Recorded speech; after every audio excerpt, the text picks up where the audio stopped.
Monroe is a treasure. What is the city's long-term plan for Fort Monroe? A plan question. Did you send this one in, Glenn? All right, here we go. Would you mind? I don't know. You can't hold the mic. I realize I can't hold it. I thought you said that. No, I said you can't hold the mic. Oh, okay, I'm saying. Well, the long-range plan, of course, is the Commonwealth of Virginia received Fort Monroe from the Army. We're still in the process of receiving it, so it's been very difficult to get a lot of momentum going. So some of the property still has not transferred. At the same time, we have transferred almost 40% of the property to the National Park Service. And so the signs are going up now.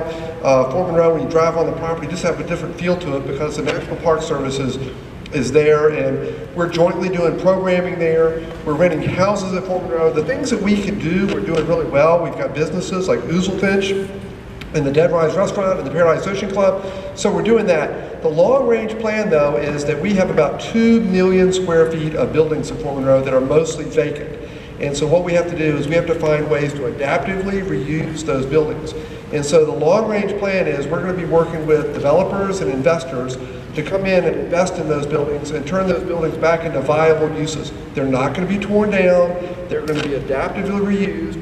The best example that I can give you is the Chamberlain. The Chamberlain was a building that was destined to be torn down. Developers and investors, not government, but developers and investors came in, invested $50 million in the Chamberlain, and they saved the Chamberlain, and now we all get to enjoy the Chamberlain, or it gets to be enjoyed by the people who rent it, and those of us who go there for dinners and things like that, so it is somewhat open to the public. The property will always be open. The beaches are always going to be open, except for midnight to 5 a.m. We ask you not to go on the beaches then. The marina is one of the properties that we'd like to see that will be renovated.